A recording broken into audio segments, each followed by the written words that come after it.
किसान भाइयों नमस्कार। मैं पुनीत सिसोदिया। जिन किसान भाइयों ने तरबूजा, जिसको हम कलिंगड़ भी बोलते हैं, हनुमाना भी कहते हैं, या खरबूजा या खीरे, इनकी फसल लगाई हुई हैं, तो इनमें एक समस्या हमारे फार्मर्स को काफ़ी ज़्यादा देखने को मिल रही है कि उनकी जो बेल हैं वो अचानक से सूख जा रही हैं। पहले वो मुरझाती हैं और बाद में वो सूख जाती हैं। तो इसके पीछे का क्या कारण होता है हम ये समझने वाले हैं। तो देखिए, इसके पीछे का जो कारण होता है वो होता है विल्ट, यानी कि फ्यूजेरियम विल्ट। ये फंगस के कारण एक बीमारी आती है। तो हम फ्यूजेरियम विल्ट के बारे में डिटेल में समझने वाले हैं कि इसकी पहचान करें, कैसे करें, इसके आने के क्या क्या कारण होते हैं, कैसे इससे हम बच सकते हैं। हम प्रिवेंटिव में जिन फसलों में लगातार आ रहा है उन फसलों में हम प्रिवेंटिव में क्या क्या तरीके अपना सकते हैं जिससे ये रोग ना आए, आने के बाद कौन से बेस्ट केमिकल हैं और कैसे हम इसकी रोकथाम करें, तो डिटेल में समझने वाले हैं। यदि आपने इनमें से कोई भी फसल लगाई हुई है या अन्य फसलों में आपका आता है तो इस वीडियो को अंत तक जरूर देखिएगा। वीडियो के अंत में हमारे एक जो व्यूवर हैं, जो हमारे सब्सक्राइबर हैं, हमसे जुड़े हुए हैं, उन्होंने हमको एक सुझाव भेजा है जिनका नाम है राजू विश्नोई।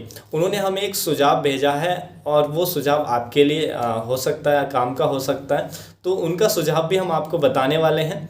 उन्होंने आपको बताने के लिए ही बोला है, उनका एक्सपीरियंस है, तो वो सुझाव भी हम आपको बताएंगे इस वीडियो के अंत में। तो चलिए वीडियो शुरू करते हैं। यदि आपने हमारा ये वीडियो अभी तक लाइक नहीं किया है तो प्लीज़ लाइक कर दीजिएगा, और आपने सब्सक्राइब नहीं किया है या आप चैनल पर नए हैं तो प्लीज़ सब्सक्राइब भी ज़रूर कर लीजिएगा। तो चलिए वीडियो शुरू करते हैं। सबसे पहले हम जानते हैं कि जो ये विल्ट आता है, यानी कि फ्यूजेरियम विल्ट, इसकी हम पहचान कैसे करें। देखिए, फ्यूजेरियम विल्ट, विल्ट का मतलब होता है मुरझाना, पौधे का मुरझा जाना हम विल्ट कहते हैं। हिंदी में विल्ट का मतलब होता है मुरझाना। फ्यूजेरियम यानी कि फ्यूजेरियम एक फंगस होती है, उसके कारण आता है, तो इसलिए इसका नाम फ्यूजेरियम विल्ट दिया गया है।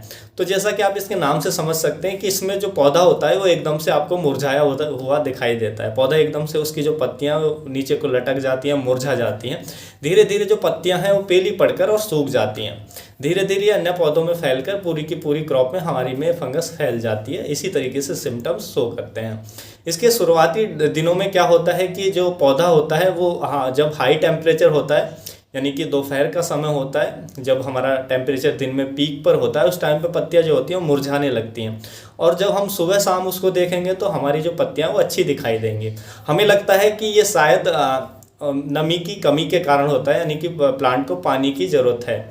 लेकिन यदि प्लांट में, हमारी सॉइल में पर्याप्त नमी है, हो सकता है ये नमी के कारण भी हो, लेकिन यदि पर्याप्त सॉइल में जो हमारी पर्याप्त नमी है उसके बाद भी इस तरीके के सिम्टम्स हो रहे हैं तो समझ जाइए कि ये फंगल डिजीज है, यानी कि विल्ट के कारण ये समस्या आ रही है। तो विल्ट की पहचान आपको कैसे करनी है। पत्तियां मुरझा जाएंगी, तो जैसे ही पत्तियां आपकी मुरझाने लगें तो उस प्लांट को जड़ से निकाल कर यदि आप देखेंगे तो उसकी जो जड़ें हैं, रूट हैं, वो ब्राउन कलर की दिखाई देंगी, आपको गली हुई दिखाई देंगी।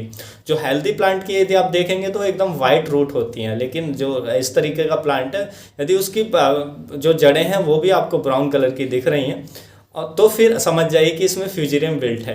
यदि जड़ों में कोई इंसेक्ट लगा है, कीट लगा है या नेमाटोड की समस्या है, तब भी जो पत्तियां हैं वो मुरझा जाती हैं। पानी की कमी है तो वो भी मुरझा जाती हैं।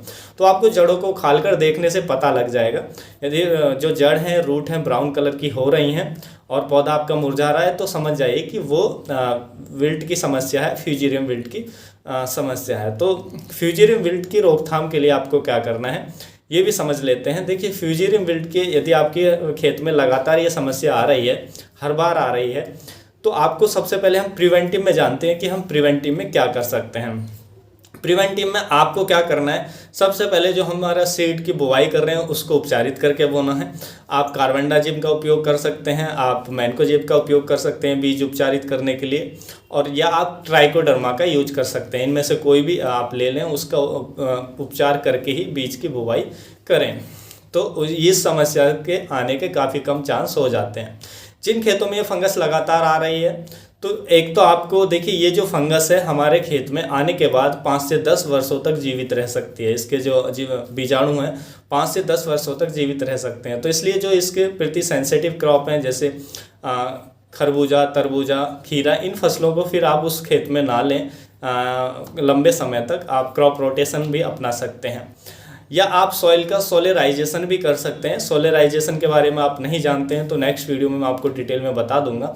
इससे भी हमारे जो फील्ड के अंदर जो पैथोजन होते हैं, हानिकारक जो फंगस होती है, उनको हम ख़त्म कर सकते हैं। हानिकारक इंसेक्ट होते हैं उनको काफ़ी हद तक ख़त्म कर सकते हैं। तो इस तरीके से हम प्रिवेंटिव में इसको आने से रोक सकते हैं।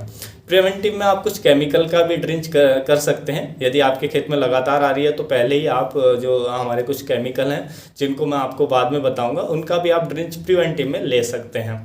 तो ये तरीके हैं जिनको आप प्रिवेंटिव में इसको आने से रोक सकते हैं।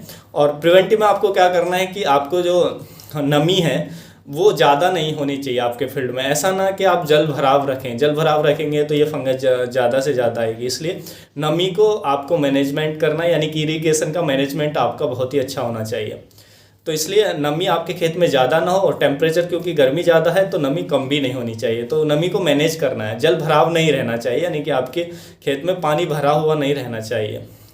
तो ये आपको ध्यान रखना है। नमी पानी भरा रहेगा तो ये फंगस आपके खेत में ज़्यादा से ज़्यादा आएगी और आपके प्लांट को डैमेज करेगी। तो इस तरीके से आप प्रिवेंटिव में इसको कर सकते हैं। अब हम जानते हैं कि इसके आने के बाद मान लीजिए आपके खेत में ये फंगस आ चुकी है, विल्ट का सिम्टम्स दिखाई दे रहा है, तो अब हम क्या क्या कर सकते हैं। तो आने के बाद सबसे पहले आपको नमी को कंट्रोल करना है। अधिक नमी होगी तो मॉइस्चर होगी, उसी वजह से आता है। तो मॉइस्चर को आपको थोड़ा कंट्रोल करना है। उसके बाद आपको मैं कुछ दवाइयाँ बताता हूँ अच्छी, इनका आपको ड्रिंच लेना है। आप रिडोमिल गोल्ड के नाम से एक दवा आती है जिसमें मैनकोजेब प्लस मेटालेक्सिल केमिकल होता है, आप इसका ड्रिंच कर सकते हैं। आप जो बावेस्टिन के नाम से दवा आती है जिसमें कार्बेंडाजिम केमिकल होता है, आप इसका ड्रिंच कर सकते हैं। आप एलिएट के नाम से दवा आती है जिसमें फैसेटाइल जो केमिकल होता है, आप इसका भी ड्रिंच कर सकते हैं। या रोको के नाम से एक दवा आती है जिसमें थायोफेनेट मिथाइल केमिकल होता है, आप इसका ड्रिंच कर सकते हैं। तो ये जो मैंने चारों दवा बताई इनमें से कोई एक ले लें या दो ले लें, कम से कम अच्छा रहेगा कि आप दो ले लें। एक बार एक का ड्रिंच करें और एक बार एक का ड्रिंच करें, यानी कि 7 दिन के अंतर से कम आने के बाद 2-3 ड्रिंच आप ले लें। और आने से पहले आप 1 या 2 ड्रिंच आप समय समय पर करते रहेंगे तो ये समस्या नहीं आएगी। तो इसलिए क्योंकि हम लगातार एक ही दवा का ड्रिंच करते हैं तो जो फंगस है वो रेजिस्टेंस पावर डेवलप कर लेती है उस केमिकल के प्रति, उसका असर फिर उतना अच्छा नहीं मिलता। इसलिए 2 दवा आप कोई भी ले लें, इनमें से काफ़ी अच्छी ये दवाइयाँ हैं। इनकी डोज जो रखनी है वो आपको 2 से लेकर 2.5 ग्राम पर लीटर के हिसाब से आपको पानी में मिलाकर ड्रिंच करना है। 2 यानी कि 2 ml तब लेना है आपको, 2 या 2 से कम जब आपका पौधा काफ़ी छोटा है। जब आपकी क्रॉप काफ़ी बड़ी है तो आप 2.5 ml पर लीटर के हिसाब से इसका मिश्रण बना के आप ड्रिंच कर सकते हैं। तो क्रॉप के हिसाब से आप इसके जो डोज है उसको 2 से लेकर 2.5 ml में मैनेज कर सकते हैं। तो इस तरीके से आपको कंट्रोल करना है यदि ये समस्या आपके फसल में आ गई है। और जिन भी पौधे में यानी कि आपके स्टार्टिंग में ये आपको समस्या दिख रही है, 2-4 प्लांट में इस तरीके का सिम्टम्स दिख रहा है विल्ट का, तो उन प्लांट को जड़ से उखाड़ कर और कहीं खेत से बाहर फेंक दें, उनको फिर खेत में ना छोड़ें। उसके बाद फिर आप इसका ड्रिंच करें। हफ्ते में 2 या 3 हफ्ते के अंतर से 2 या 3 स्प्रे ड्रिंच ले लें। स्प्रे इसको में कोई काम नहीं करता है, ड्रिंच ही काम करता है। तो 2 या 3 ड्रिंच ले लें तो ये जो समस्या है आपकी वो कंट्रोल हो जाएगी। तो इस तरीके से आप जो विल्ट है, फ्यूजेरियम विल्ट है, उसको कंट्रोल कर सकते हैं अपनी फसलों में। किसान भाई अब चलते हैं हम अपने सुझाव की तरफ। जो हमारे एक सब्सक्राइबर हैं, एक व्यूअर हैं, उन्होंने हमको भेजा है जिनका नाम है राजू बिश्नोई। उनका कहना है कि यदि आप पूर्णमासी के बाद चौथ या पंचम के दिन किसी भी कीटनाशक का स्प्रे करते हैं तो उसका जो इस रिजल्ट है वो हमें 1 महीने तक देखने को मिलता है, यानी कि पूरे 1 महीने तक आपकी फसल में कोई भी इंसेक्ट नहीं आएगा। तो ऐसा उनका मानना है। उनका कहना है कि उन्होंने इस पर प्रयोग करके देखा है, उन्हें ये इनका जो ये प्रयोग करके देखा है उनका ये प्रयोग सफल हुआ है। तो आप भी इसको करके देख सकते हैं। और यदि आपके भी कोई सुझाव हैं तो वो भी हमें कमेंट में भेज सकते हैं, ताकि हम आपके जो एक्सपीरियंस है वो और भी जो हमारे फार्मर हैं उन तक भी पहुंच सकें, वो भी उनसे लाभ उठा सकें और हमें भी उनसे कुछ ना कुछ सीखने को मिल सके। तो आप भी हमें कमेंट करिएगा वीडियो में ज़रूर, ताकि हम आपका भी जो कमेंट है वो अगले वीडियो में ले सके, फार्मर्स को हम बता सकें, उन तक ये आपके जो एक्सपीरियंस है उनका लाभ पहुंचा सकें। तो किसान भाइयों यही थी आज की जानकारी। यदि आपको अच्छी लगी तो वीडियो को लाइक कीजिएगा, अन्य फार्मर के साथ इसको शेयर जरूर कीजिएगा ताकि उन तक भी ये जानकारी पहुँच सके। फिर मिलूंगा आपको एक और नई वीडियो के साथ, नई जानकारी के साथ। तब तक के लिए आप अपना ख्याल रखिएगा। धन्यवाद।